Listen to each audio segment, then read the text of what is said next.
آقا کریم صلی اللہ تعالی وسلم کے گھر کے شہزادے، پوری دنیا ان کا نام جانتی ہے۔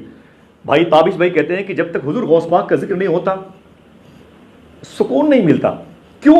اس لیے کہ ان کو حضور امام اہل سنت نے آقا کریم کا لاڈلا بیٹا کہا ہے۔ فرماتے ہیں صوفی سلطان میاں کہ غوث اعظم کا ذکر مجلس میں قبولیت کی علامت ہے۔ غوث اعظم کی مرضی ہوتی ہے تب غوث پاک کا ذکر ہوتا ہے۔ الحمدللہ پوری دنیا جانتی اس جملے کو۔ کس کی بات کر رہا ہوں؟ شیخ عبد القادر جیلانی کی۔ بچپن میں کہتے ہیں مجھے ولایت کا علم ہو گیا تھا، میں ولی ہوں۔ بچپن میں ماں کی گود سے نکل کر سورج میں گم ہو جاتا تھا، فرشتوں کی آواز سنتا کہ عبد القادر کو راستہ دو، اللہ کا ولی آ رہا ہے۔ سمجھ رہے ہیں آپ؟ میں نے اپنی ماں کے پیٹ سے اپنی ماں کو تکلیف دینے والی موذی جانور سے بچایا، یہ شیخ عبد القادر جیلانی۔ لیکن جب عمر شریف کی بہاریں زیادہ بلند ہوئی نا تو غلاف کعبہ تھام کے رونے والے شخص کو لوگوں نے دیکھا تو کیا کہہ رہا تھا وہ شخص؟ اے میرے مولا، اگر میری نیکیاں تیری بارگاہ میں قبول نہ ہو تو مجھے اندھا اٹھانا، ٹھہر جاؤ۔ واقعہ سن کے بھاگنے کی کوشش نہ کریں، ٹھہر جاؤ۔ ابھی پھر جملے کو ریپیٹ کرتا ہوں میں، اے میرے مولا اگر میری نیکیاں تیری بارگاہ میں قبول ہونے کے لائق نہ ہونا تو مجھے میدان محشر میں اندھا اٹھانا، میں تیرے حبیب کی بارگاہ میں شرمندہ نہیں ہونا چاہتا۔ لوگوں کی چیخ نکل گئی۔ روایتوں میں آتا ہے کہ کعبے کا طواف رک گیا تھا حضور غوث الاعظم رضی اللہ تعالی عنہ کی چیخ پر۔ آپ اس قدر غلاف کعبہ تھام کے رو رہے تھے کہ کعبے کا طواف رک گیا تھا۔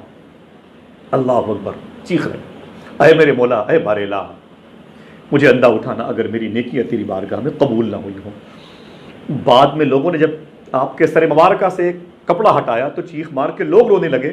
کعبے کے آنگن میں لوگ تڑپ رہے تھے، وہ کوئی اور نہیں، وہ شیخ عبد القادر جیلانی تھے۔ امام الاولیاء ہو کر کے غلاف کعبہ سے لپٹ کے رو رہے ہوں، بات سرکار غوث الاعظم کی چل رہی تھی۔ اللہ اکبر، ہمارے تو علم غالب آ گیا، ہمارے سروں پر حاوی رہتا ہے۔ مسجد میں گئے تب بھی، مدرسے میں گئے تب بھی، خانقاہ میں گئے تب بھی۔ مجھے ایک بات یاد آئی، میں حضور غوث پاک کی بارگاہ میں تھا، مواجہ شریف، چہرے شریف کے سامنے کھڑا تھا۔ میری آنکھیں، میں بہت کم ٹھہرتا ہوں، سیکنڈوں میں ٹھہرتا ہوں، اتفاق سے وہی لمحہ تھا، میں اندر کھڑا تھا قدم شریف کے قریب، مواجہ شریف کے پاس۔ ہندوستان سے ایک گروپ ایک دن پہلے گیا تھا بغداد شریف میں، ان میں سے بس میں نے دیکھا کہ وہ جیسے غوث پاک کے ذریعہ مبارکہ مزار شریف کے قریب انٹری کرتے ہیں، جب مجھے دیکھا ان لوگوں نے، ان میں سے ایک صاحب نے کہا کہ السلام علیکم ورحمۃ اللہ وبرکاتہ، ارے آصف صاحب آپ یہاں کب تشریف لائے؟ اتنی زور سے میری چیخ بلند ہوئی، میں نے ڈانٹ کے منع کیا میں ان کو، چپ، خبردار، یہ غوث اعظم کی بارگاہ ہے۔ عجیب سی کیفیت ہوئی، اور پھر غوث پاک سے معافی مانگ کے میں باہر آ گیا۔ شیخ عیا قادری صاحب قبلہ کی دکان کے بغل میں ایک چبوترا ہے، میں وہاں پر بیٹھ گیا، میں رو رہا تھا۔ میں نے کہا حضور غوث اعظم آج بڑی بے ادبی ہو گئی آپ کی بارگاہ کی، ایک شخص نے مجھے آپ کی بارگاہ کے قریب صاحب کہہ دیا اور یہ کہہ دیا یہاں آپ کب تشریف لائے ہیں؟ حضور میں کہاں تشریف لانے کے لائق ہوں، تشریف تو آپ میرے گھر پہ لاتے ہیں، تشریف تو آپ لائیں۔ میں بہت پریشان تھا۔ اتفاق سے ایک صاحب ٹور کے جو مالک تھے وہ آ گئے، میں نے کہا کب آئے ہوں؟ بولے کل آئے ہیں۔ تو میں نے کہا تمہارے ٹور میں ایک بڑا ہی بے ادب آدمی آیا، ذلیل قسم کا آدمی آیا ہے۔ کہا کون؟ میں نے کہا میں اس کا نام نہیں جانتا لیکن پہچانتا ہوں، مجھے مل جائے تو میں اس کو دیکھتا ہوں۔ میری اندر کی جو ہیجانی کیفیت ہے بہت زیادہ اس وقت بڑی ہوئی ہے۔ بولے کیوں؟ میں نے کہا میں اس سے بہت نالا ہوں، آج اس نے غوث پاک کی بارگاہ میں مجھے بڑی تکلیف دی ہے، اور مجھے معلوم ہوتا کہ وہ آدمی اس سال غوث پاک کی بارگاہ میں آ رہا، میں خدا کی قسم بغداد نہ آتا۔ بولے ایسے بھائی بات کیا، اتنے ناراض کیوں؟ میں نے کہا اس نے اتنی ظالمانہ حرکت کی ہے میرے آقا غوث اعظم کی بارگاہ میں، اس نے کہا آپ یہاں کب تشریف لائے ہیں آصف صاحب؟ اس نے غوث پاک کی بارگاہ مجھے صاحب کہہ دیا، مجھے بڑی تکلیف ہے۔ کیسے کہہ دیا اس نے کہ آپ یہاں کب تشریف لیں؟ میں اس کی جان لے لوں گا اگر ہندوستان ہو۔ میں بڑا ناراض تھا اس پہ، آپ کے لیے شاید یہ ہنسی کا سامان ہو۔ اتفاق سے وہ صاحب مل گئے، میرے بس میں ہوتا تو میں ان کا گلا دبا دیتا، اتنی مجھے تکلیف تھی اس دن۔ مجھے مل گئے، میں نے کہا تمہیں شرم نہیں آتی؟ تم نے میرے آقا غوث اعظم کی بارگاہ میں مجھے آصف صاحب کے نام سے پکار دیا؟ میں تو خنزیر سے بدتر انسان، یہ غوث اعظم کی بارگاہ، یہاں اولیاء کا امام لیٹا ہوا ہے، جو حضور اکرم علیہ الصلوۃ والسلام کا لاڈلا، جس کی گفتگو سننے کے لیے غوث اعظم خود فرماتے ایسا کوئی نبی نہیں ہے جو میری گفتگو سننے کے لیے میری مجلس میں نہ آتا ہو۔ سب مشفقانہ مزاج لے کر آتے تھے، سب مجھے اپنی برکتوں سے، دعاؤں سے نوازتے تھے۔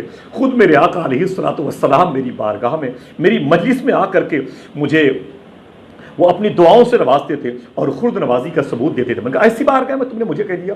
اس نے مجھے معافی مانگا۔ میں نے کہا مجھ سے مت معافی مانگ، غوث پاک سے مانگ۔ غوث پاک سے مانگ۔ تو کہنے کا مطلب ہے کہ انکساری ضروری ہے۔ حضور کی بارگاہ میں محمود غزنوی بادشاہ گیا تھا، مدینہ شریف میں محمود غزنوی بادشاہ گیا تھا۔ سنیں، محمود غزنوی بادشاہ گیا تو پھٹا ہوا بوریے کا لباس پہنا تھا۔ محمود غزنوی بادشاہ نے چھاگل میں پانی لے کر کے وہ لوگوں کو پانی پلا رہے تھے۔ محمود غزنوی، محمود بادشاہ لوگوں کو پانی پلا رہے تھے۔ اللہ اکبر، کسی نے پوچھا محمود غزنوی آپ تو بہت بڑے بادشاہ ہیں، آپ حضور کی بارگاہ میں یہ چھاگل میں پانی لے کر کے پانی پلا رہے ہیں لوگوں کو؟ محمود غزنوی نے کہا یہاں کیا دکھانا، حضور سب جانتے ہیں کون کتنے پانی میں ہے۔ اللہ اکبر، حضور سب جانتے ہیں، یہاں کیا دکھانا، یہاں کیا بادشاہت، یہاں تو بادشاہت کوڑے دان میں پڑی رہتی ہے، یہاں بڑے بڑے امیروں کی امیری کوڑے دان میں پڑی رہتی ہے۔ اللہ اکبر، اللہ اکبر، یہ حضور کی بارگاہ ہے اور ہمارا عقیدہ ہے ہم کہیں بھی ہوں حضور کی نگاہ میں رہتے ہیں، لہٰذا کہیں بھی رہ کر کے ہم تکبر سے اپنے آپ کو بچانے کی کوشش کریں۔ مصرع وہی کہ تیرا طریق امیری نہیں غریبی ہے۔ میرے آقا علیہ الصلوۃ والسلام، ایک بات مجھے اچانک یاد آئی، آقا کریم کی بارگاہ میں بہت لوگ جاتے ہیں، میں نے دیکھا ہے کہ وہ وہاں بھی اپنے مریدوں کی بھیڑ بھاڑ میں رہتے ہیں، تنہائی میں حضور کی بارگاہ میں جاتے ہوئے وہ پتہ نہیں کیوں آر محسوس کرتے ہیں، مریدوں کے ساتھ جاتے ہیں، آگے آگے جاتے ہیں، ان کے نام کے نعرے لگتے ہیں، بڑی تکلیف ہوتی ہے۔ اللہ، یہ حضور کی بارگاہ ہے۔ یہاں کسی پاکستان کا نواز شریف آیا تھا، وہ حضور کی بارگاہ بیٹھا ہوا تھا، وہ قریب گیا تو لوگ اس کو دیکھنے لگے، بڑی تکلیف ہوئی مجھے، میری آنکھ میں آنسو آ گئے۔ میں نے کہا کہ نواز شریف صاحب آپ چلے جائیے، جتنی جلد ہو سکے چلے جائیے، کیونکہ لوگوں کی توجہ حضور کی گنبد شریف سے ہٹ گئی ہے، تمہاری طرف ہو گئی ہے۔ بہت تکلیف مجھ کو ہوئی تھی۔ میرے آقا کی بارگاہ، ایک عظیم الشان بزرگ کے ایک مرید تھے، وہ مسجد نبی شریف میں بیٹھے ہوئے تھے، اتفاق سے درود شریف پڑھتے پڑھتے نیند آ گئی۔ جیسے نیند آئی تو حضور خواب میں آ گئے۔ سبحان اللہ، میرے آقا علیہ الصلوۃ والسلام ان کی خواب میں آ گئے۔ میرے آقا نے فرمایا کہ کیا بات ہے، کس سے ملنا چاہتے ہو؟